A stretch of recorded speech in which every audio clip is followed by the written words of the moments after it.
Introduce Donna Reynolds. She's an education consultant advocate, works with Southside Education Advocates, and we're lucky to have her come and talk about Section 504 and IDEs and IPEs. IPE, okay. Yeah. She'll tell you all about it. This is why we have her. So, welcome.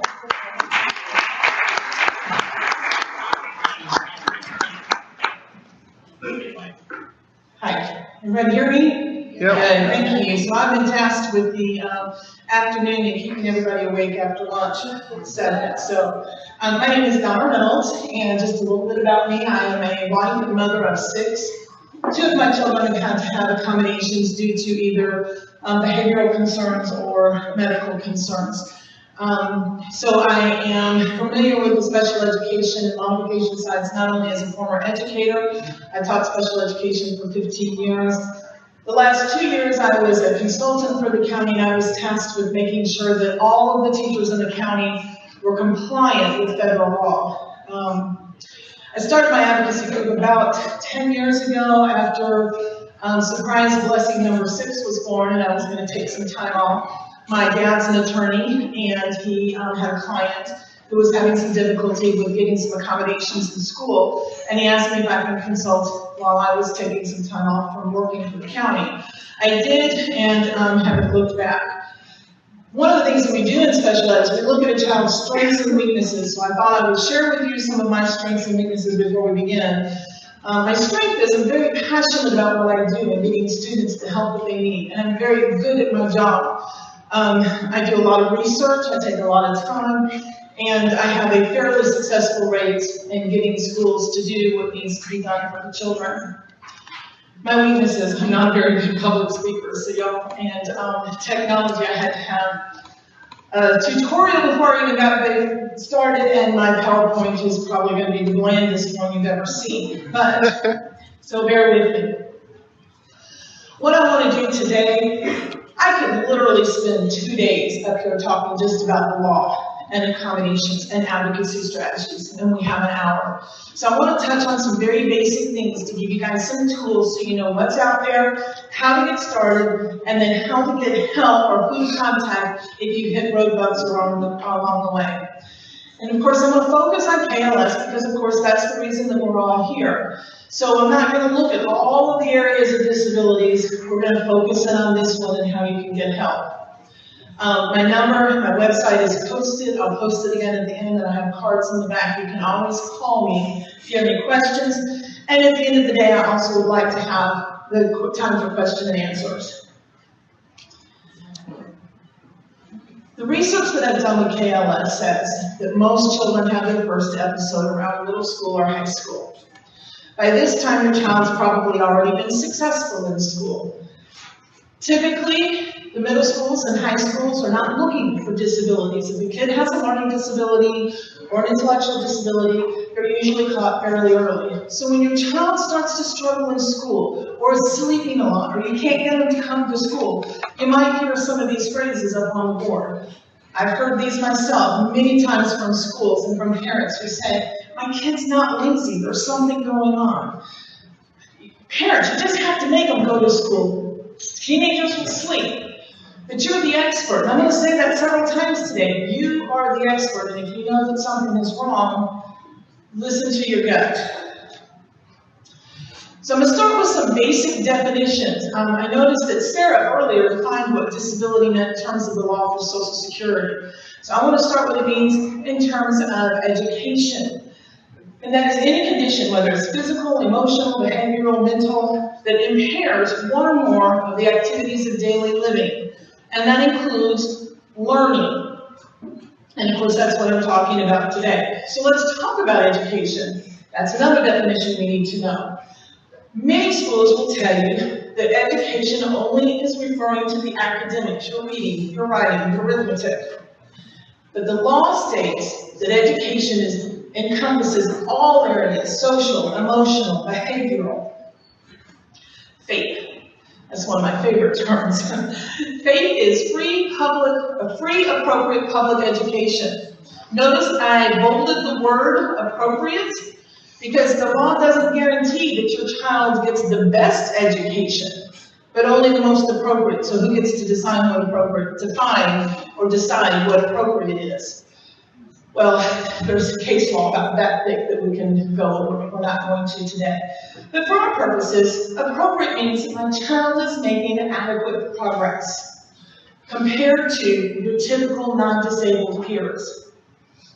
And then the section 504, we're going to talk about that more as I go along. Basically, that comes from the Rehabilitation Act of 1973, and in education, 504 removes the barriers to learning and opportunities. The easiest example is if you have a child in a wheelchair, the 504 will provide the ramp so that they can easily get into the school building or the elevator.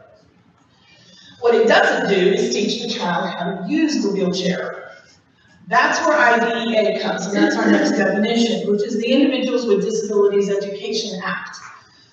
That was 1975, and it's been reauthorized several times since then. It is a federal education law, and it is for students with at least one of 13 qualifying disabilities. For our purposes today, I'm only going to talk about one, because we're not talking about autism or deaf, hard of hearing, or behavior disorders. We're talking about KLS. This is where you get your special education plan or your IEP. And again, I'm going to walk you through the steps of how to request one of those, how to get those, and what the process is. All right. Other health impaired. That is one of the 13 qualifying disability areas under IDEA. That is the area that most of your students with KLS are going to be able to qualify under. Notice it says, having limited strength, vitality, or alertness. I would say that if you're sleeping a lot, that probably applies to all three right there. All right. And it's due to a chronic or acute health problems such as, and then the law lists several of them. KLS is not mentioned, but again it says such as, so it certainly would qualify. And it has to adversely affect the child's educational performance. Remember, we defined education earlier. It doesn't just have to affect their academics, their grades. It can affect social, emotional, depression, anxiety, any of these things. One more, hospital homebound services. I mention this because this is something that you can use as a stopgap measure before you get a 504 or an IEP plan, and you can also use it if you have a prolonged episode while you have the IEP or the 504.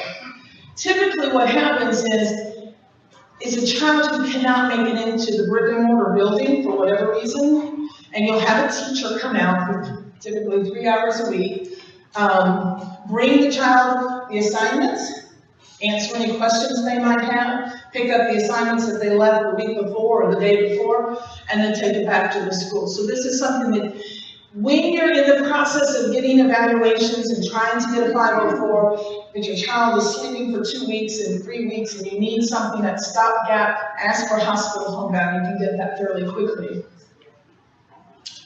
All right, step one. Before I begin, I want to remind every parent in this room that you are the expert on your child.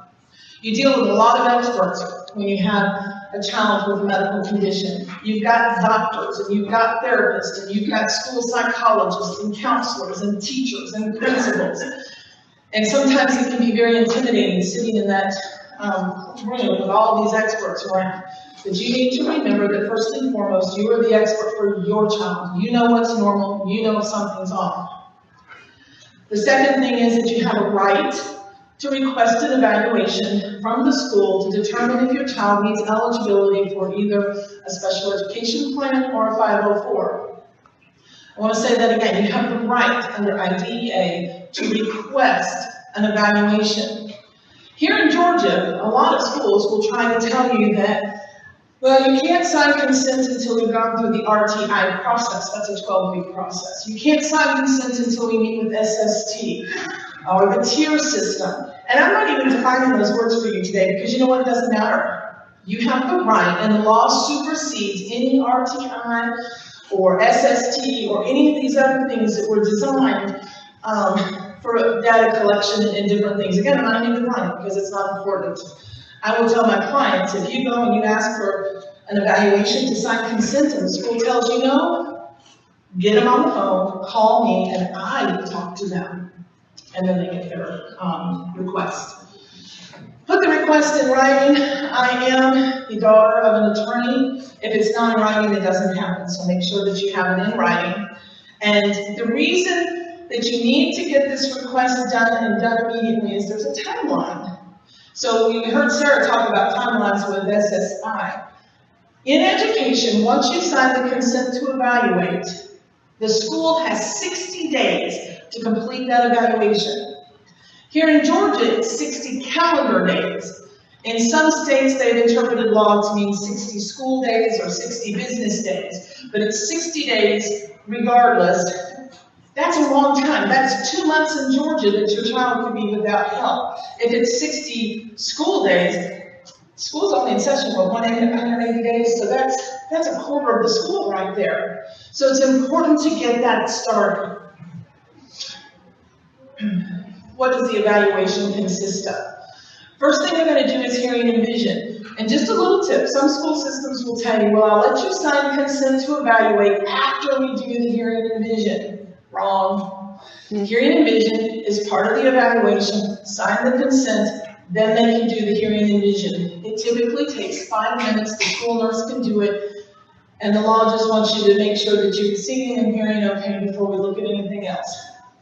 Then the school psychologist will come out and do a battery of cognitive tests. Depending on whether or not your child's in an episode or not, the test may not be valid. But for other health impaired, which is what we're focusing on today, the cognitive scores are not all that important, but they can give us some interesting information. It can show deficits in things like working memory or processing speed, visual motor skills, so that we know where we need to start when we start developing a plan. Then it'll do an achievement test. These are your academic tests. It'll look at things like written expression and reading comprehension, math. Then they do the adaptive, which is daily living skills, and it's probably not going to be a deficit for most of the kids here. These are things like, can your child brush their teeth and get dressed? How are their communication skills and social skills? And then we look at social and emotional, and these are the checklists that are going to look and see if your child might be, if there might be some signs of anxiety or depression. And let me tell you something, if I were sleeping all the time and I'm falling behind in school, I might develop some anxiety about that. It might make me depressed if I'm not able to do the things that I was able to do before. So it will look at this. And then she'll also do an observation. Typically, they can get this done in a couple of days. While we're waiting on the evaluation for special ed, remember I said put a request in writing for both the Section 504 and for the IEP. You want to do those at the same time because again, you got a 60-day timeline for the IEP. I can get a 504 quicker than 60 days. And again, this is designed to accommodate the students' condition so that their needs are met as adequately as those non-disabled peers. You have to answer 2 questions. 1, does the child have a disability? If you have a diagnosis, that's a no-brainer, although I have had occasions where I've had to argue that as well. But if you don't have a diagnosis, then I would take an advocate or somebody who is familiar with the 504 and the ITE laws along with you.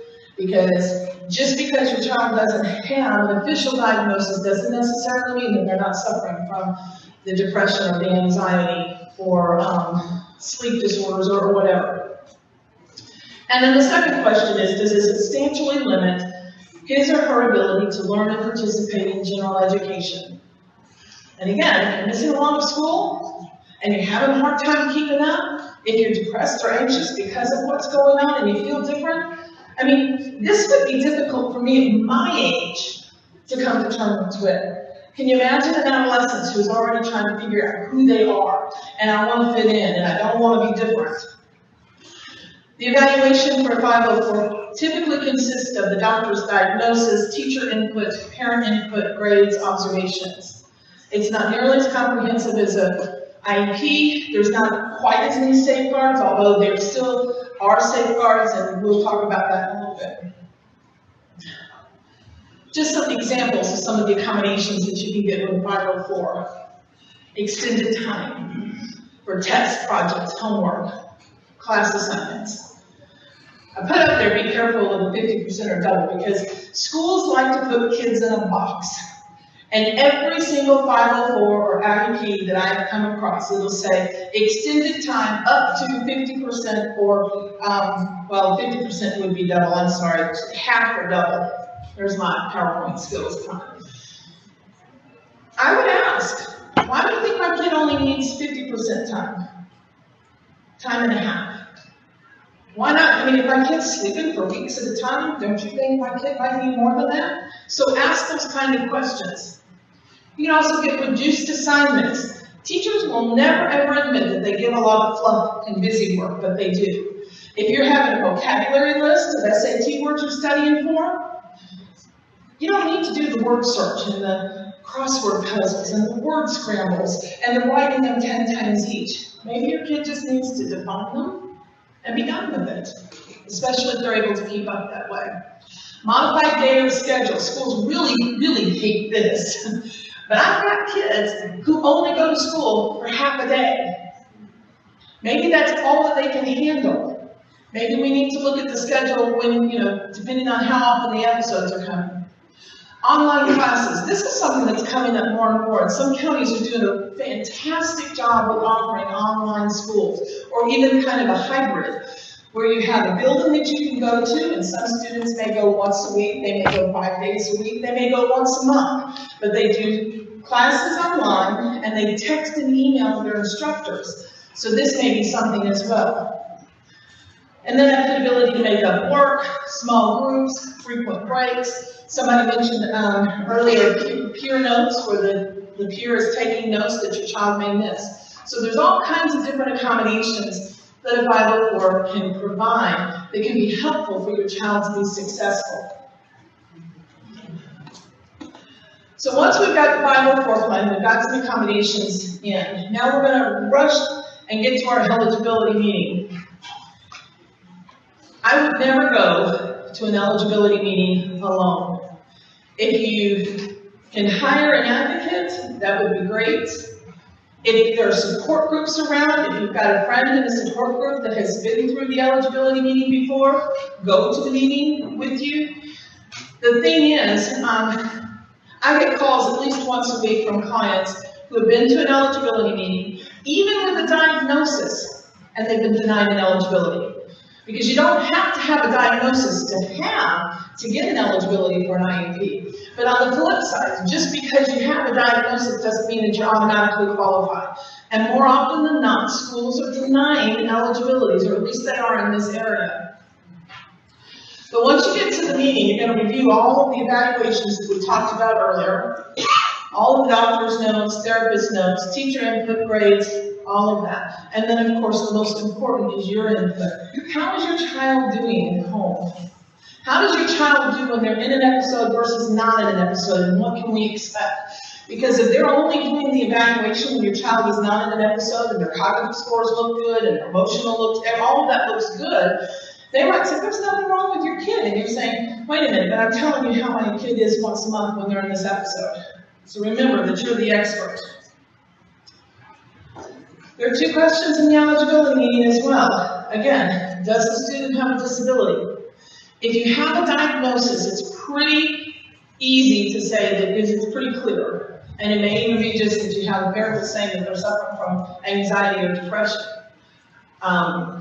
If there is no diagnosis, it can make it a little bit difficult, but certainly I have tons of kids with an IEP right now that don't have an official diagnosis. And then is the disability adversely impacting the student's education? And remember, education isn't just about the academics, it's the whole child. And then by reason of required specialized instruction or the related services. So if you can answer yes, and certainly if you're falling behind for whatever reason, those questions should be yes. You go on and you look at the 13 areas of special education. And for our purposes today, again, we're just going to be looking at OHI. basically an OHI eligibility will get you probably the easiest thing to get to in terms of KLS. And all right. So going back to the Individuals with Disability Act, the main thing that I wanted to talk about on this slide is the last point there, because I think I've gone over the others, and that is the IEP must be individualized for your student's unique needs. I've had clients before think that I'm clairvoyant, because they will tell me, they come to me with an IEP already, and they tell me what category their kid is. I can sit there and tell you what the goals are. How do you know that? Because there's a drop-down menu in Georgia called Go IEP. Now, I don't know about the other states, but they click on the goals. It's not individualized and it's not unique for their needs, so we changed that really quickly.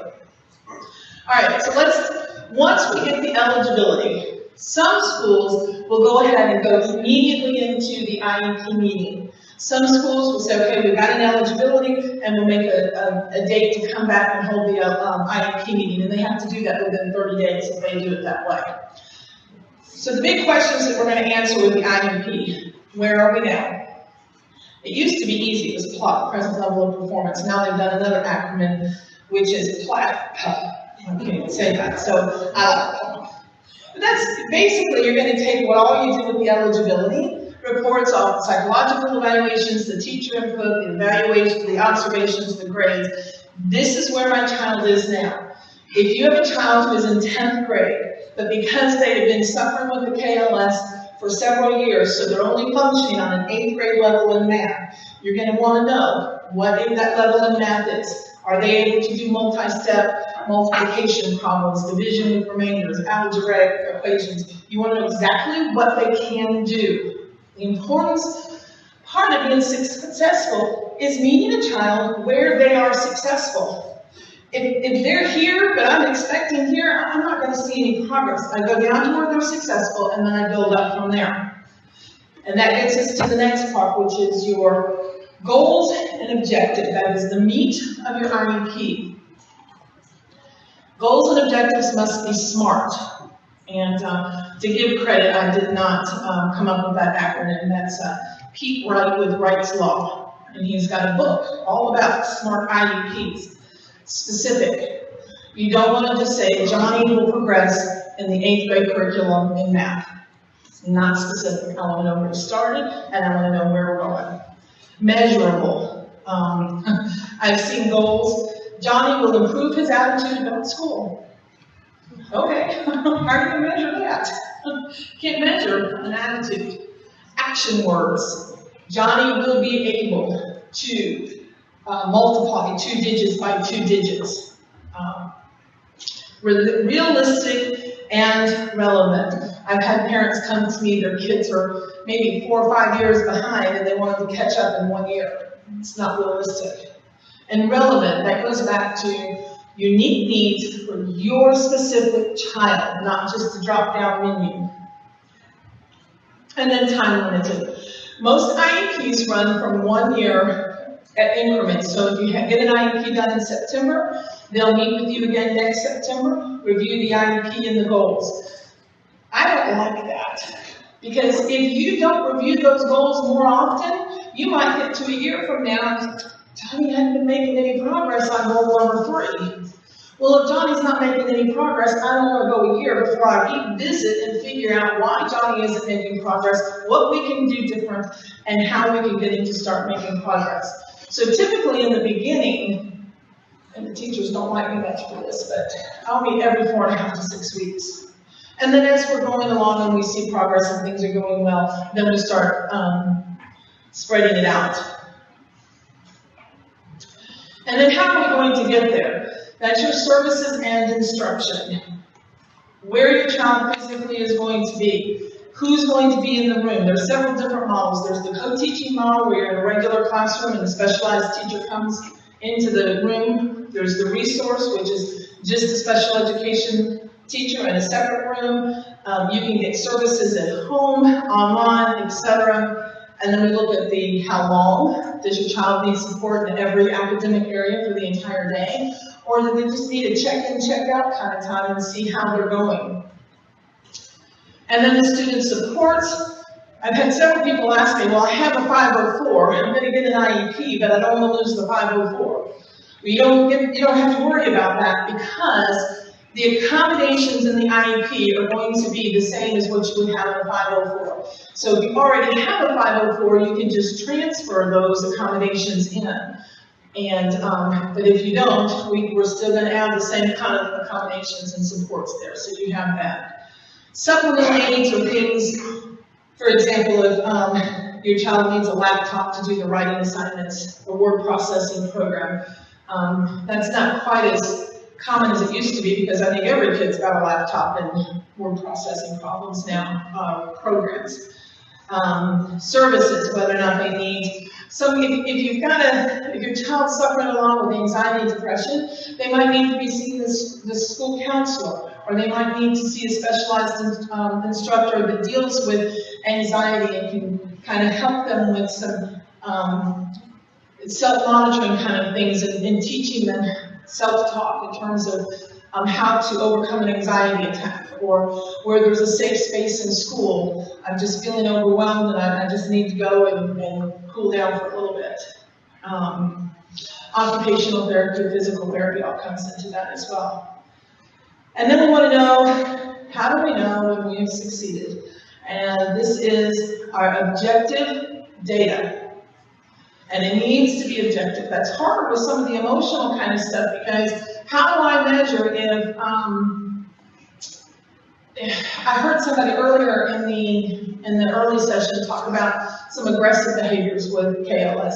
Well, if you're having some aggressive behaviors in school, you absolutely want to make sure you have an IEP so that they're protected from being suspended from school and having a police call and all of these things, because it is as a result of their disability, and you want to have a plan in place. And then you want to start saying, well, is there anything that we can do? Do we see the triggers when the aggressive behavior comes on? What can we do then to alleviate that? And then you can measure, because you can measure how many aggressive behaviors there were when we began, and then you can do checklists, and then you can find out whether or not the aggressive behaviors have decreased or not.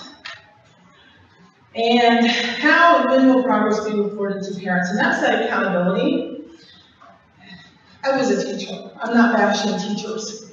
But teachers have an awful lot to do, especially special education teachers. They have a ton of students. They have a ton of paperwork, and they have a ton of meetings. And so sometimes they're not being as accountable as you might want. So it's your job to make sure that they're accountable.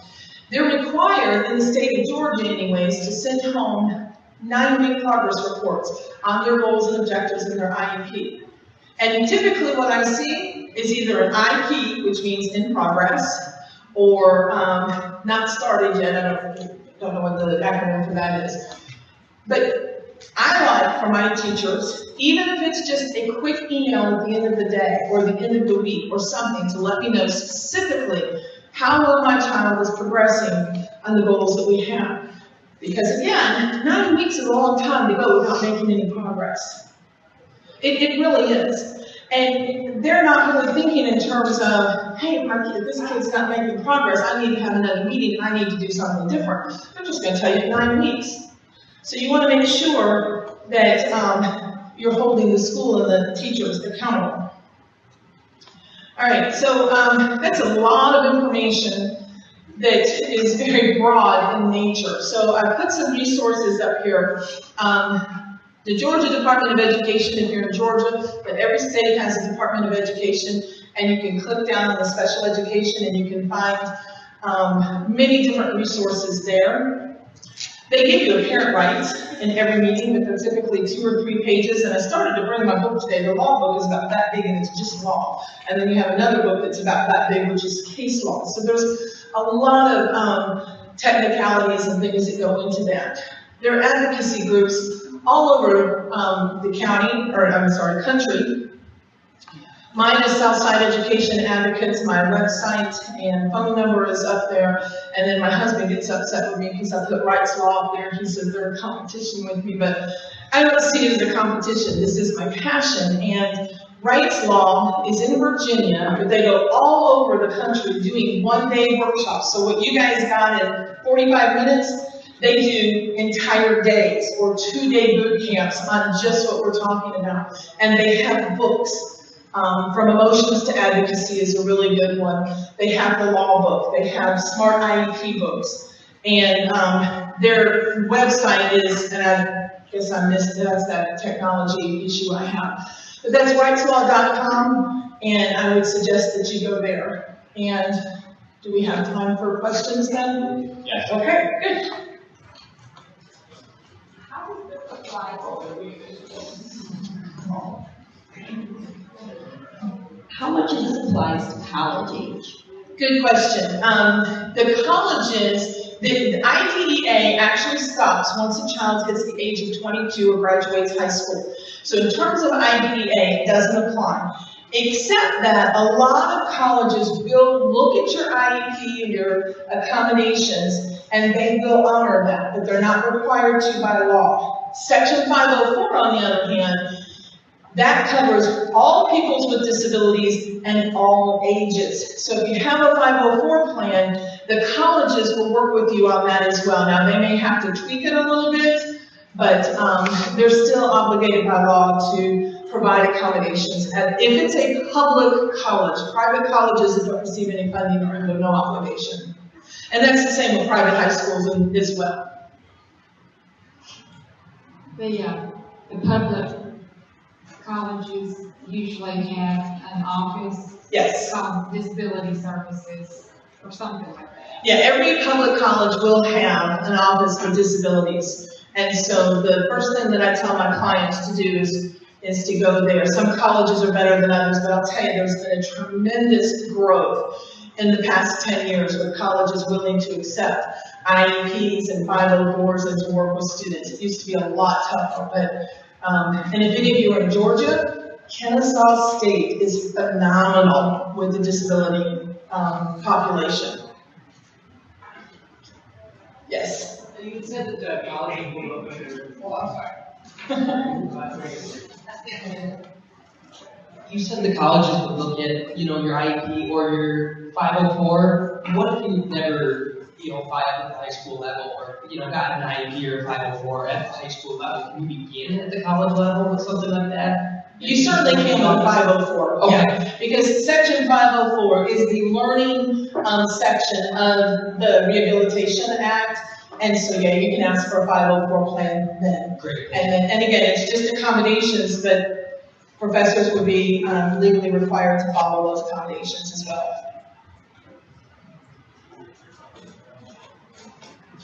Hi, I just wanted to make everyone aware of something. I don't know if you're aware of this, but a friend of mine started an organization called respectabilityusa.org.